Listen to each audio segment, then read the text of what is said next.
Donc, je m'appelle Mathieu Blandin, je suis de la promotion 2008 de la spécialité électronique et j'ai choisi l'instrumentation comme spécialisation à l'intérieur de l'électronique.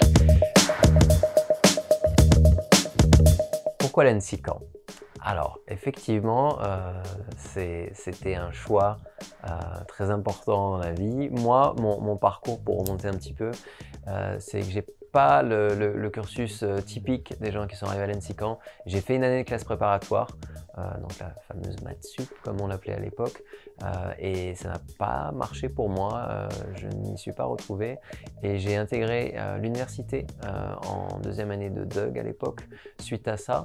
Et à la fin de cette année universitaire, j'ai passé la banque de concours ouvert aux universitaires pour ce qu'on appelle les admissions parallèles en école d'ingénieur.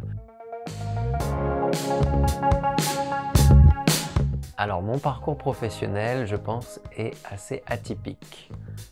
D'une part parce qu'il ne s'est pas fait seulement en France, mais d'autre part aussi parce que j'ai beaucoup aimé changer et explorer des choses différentes. Donc si je remonte au commencement, après l'ENSICAN, j'ai décidé de commencer ma carrière à Paris pour être original. J'ai posé mes valises à Londres en septembre 2013 et à l'époque c'était avec une ESN française pour un contrat avec une filière, enfin une entreprise britannique dans la finance. Pour être original, la City financière à Londres. Et je suis tombé amoureux de Londres en moins d'1 an et j'ai décidé d'y rester. De fil en aiguille, j'ai évolué sur des postes tout d'abord dans la finance, mais ensuite en dehors. Et je me suis spécialisé sur un segment, un rôle qui s'appelle le business analyst. Alors, mon activité professionnelle actuelle, elle est le rôle de business analyst. Donc, c'est dans l'informatique. Ce que ça veut dire concrètement, c'est que traditionnellement, il y a un clivage en informatique entre les informaticiens, les technologistes et les non-informaticiens, qu'en général on appelle le métier dans les sociétés. Donc on a deux mondes qui doivent communiquer puisque les logiciels sont omniprésents maintenant dans les sociétés et on a des utilisateurs du métier qui doivent utiliser de la technologie. Donc comment est-ce qu'on assure la traduction entre les deux mondes? On a besoin de rôles hybrides, des personnes qui puissent naviguer à la fois le monde technologique et le monde fonctionnel. Donc c'est typiquement ce que le business analyst fait. Ça a été appelé assistance à maîtrise d'ouvrage par exemple en français par le passé.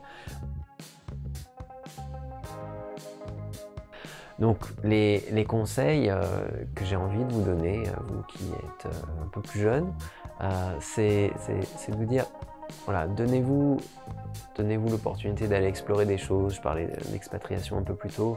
Il y a des choses à voir à l'étranger qui vont vous aider à mûrir de façon professionnelle et personnelle, voir qu'il y a des choses qui fonctionnent différemment ailleurs.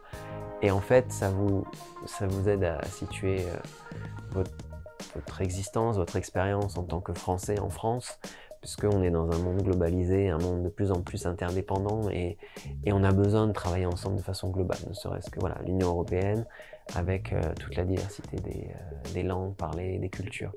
Donc il faut, je pense, s'ouvrir au monde, il faut savoir qu'on vient d'un endroit où on a été bien formé.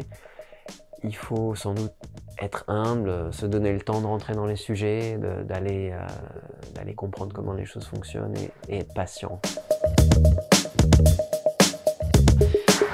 J'étais au bureau des élèves, j'étais trésorier d'ailleurs je crois. Donc ça m'a marqué évidemment puisqu'on était un groupe, on organisait des choses, week-end d'intégration. Et donc ce forum, vous pouvez rencontrer des anciens comme moi, vous pouvez rencontrer des futurs employeurs, que ce soit pour un stage de fin d'études ou plus. Ça peut vous donner des idées et d'ailleurs je pense que c'est un des grands services que ça peut vous rendre, de comprendre quel est l'écosystème industriel et d'emploi qui existe.